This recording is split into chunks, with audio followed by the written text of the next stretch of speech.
વખતે વાત છે એક રાત પડોશીના ભાભી સાથેની। વાત આજથી એકાદ વર્ષ પહેલાની છે, જ્યારે હું મારું એન્જિનિયરિંગમાં ભણતો હતો અને એ સમયે મને રોજ રાતે અગાસી પર બેસવાની આદત હતી। આમ તો સાચું કહું તો એ સમયે જ મારો લવ મને છોડીને ગઈ હતી, એટલે હું રોજ એના ગમમાં રાતે મોડે સુધી, ઘણી વાર તો સવાર સુધી અગાસીની પારી પર બેઠો રહેતો। એ સમયે અમારી બાજુમાં એક નવું કપલ ભાડે રહેવા આવ્યું હતું। એ લોકો એ ઘરેથી ભાગીને લવ મેરેજ કરેલ હતા।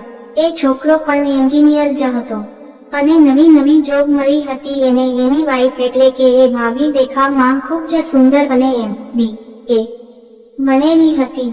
ખૂબ જ ફ્રેન્ક સ્વભાવની પણ ખૂબ જ ભોળી હતી। એનું નામ હતું ખુશ્બુ। એને જોઈને જ એમ થાય કે વાહ શું માલ છે। મોટે ભાગે એ પણ અગાસી પર આવતી અને બેસતી, પણ હું તો મારા જગમમાં ખોવાયેલો રહેતો, એટલે મેં ક્યારેય એની સામે પણ નહોતું જોયું। પણ એક દિવસે પારીની આ બાજુ આવી અને મારી બાજુમાં આવીને બેસી ગઈ। અચાનક જ આ રીતે એને મારી બાજુમાં જોઈને હું થોડો ચમકી ગયો। એને મારી સમું જોયું અને પૂછ્યું, તો તમારું નામ શું કહેતું છે? એમને એન્જિનિયર સાહેબ મેં કીધું। હા ભાભી, અને પછી અમે થોડી વાર વાતો કરી આલતું ફાલતું। ધીમે એ રોજ અગાસી પર માંડી અને અમે બંને એકબીજા સાથે અમારી વાતો શેર કરવા માંડ્યા। એને મને એની આખી સ્ટોરી કીધી। એમની સ્ટોરી ખૂબ જ દર્દ ભરેલી હતી। ભાભીના મા બાપે એ છોકરાને ખૂબ જ માર્યો અને એક વાર તો મારી નાખવાની પણ ટ્રાય કરેલી, પછી છેલ્લે ફાઇનલી એ બંનેએ ભાગી જવાનું જ નક્કી કર્યું।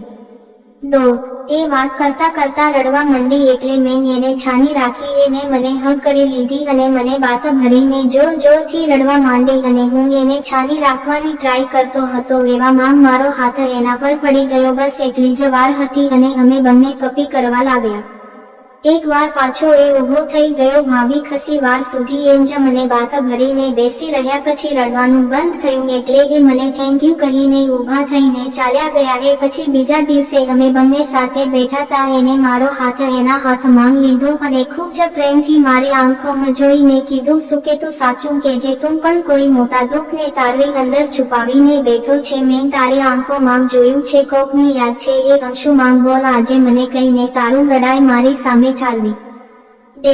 કદાચ હું કંઈક કરી શકું એટલે મેં મારી આખી સ્ટોરી એને કહી દીધી। એની આંખોમાં પણ ઓને આવી ગયા અને હું પણ રડવા માંડ્યો। એને તરત જ મારું માથું એની છાતી પર રાખીને મને હગ કરી લીધી અને મને સાંત્વના આપવા માંડી।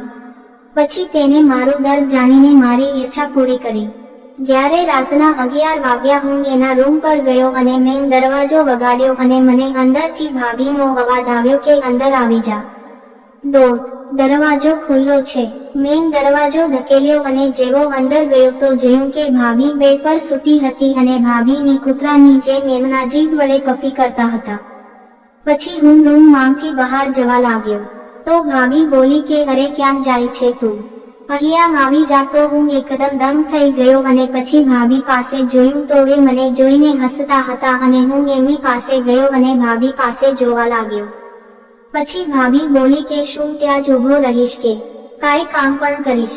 તો મેં કહ્યું કે હા।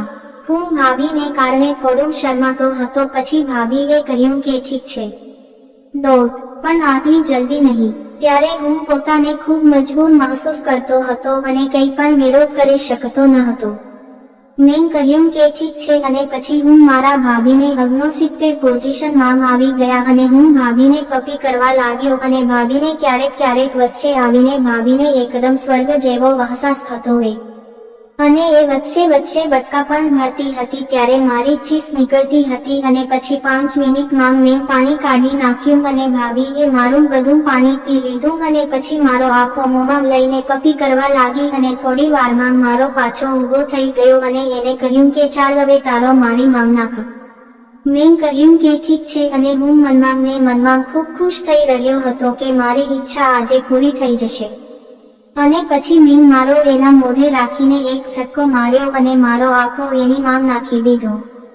ત્યારે એને ખૂબ જોરથી ચીસ પાડી અને કહ્યું કે હરામી થોડા આરામથી કર, મને મારી નાખવી છે કે તું ઊભો રહે, તને અત્યારે બતાડું છું। અને પછી ભાભીએ કહ્યું કે એનો મારા મોંમાં નાખી દે।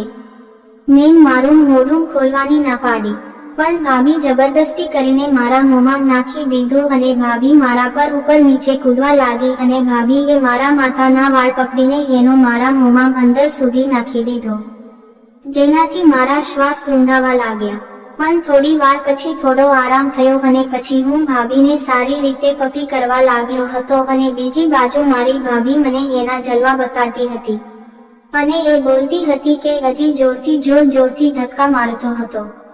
ત્યાં ભાઈએ 15 મિનિટ મારું મોઢું પપી કરીને તેનું પાણી મારા મોંમાં કાઢી નાખ્યું અને મને એ ખૂબ ગંદુ લાગ્યું. હું જ્યારે એ બહાર થૂંકવા લાગ્યો ત્યારે ભાભીએ મને પપી કરવાનું ચાલુ કર્યું. બસ આજે આટલું જ. કાલે મળીએ નવી વાતમાં. ધન્યવાદ.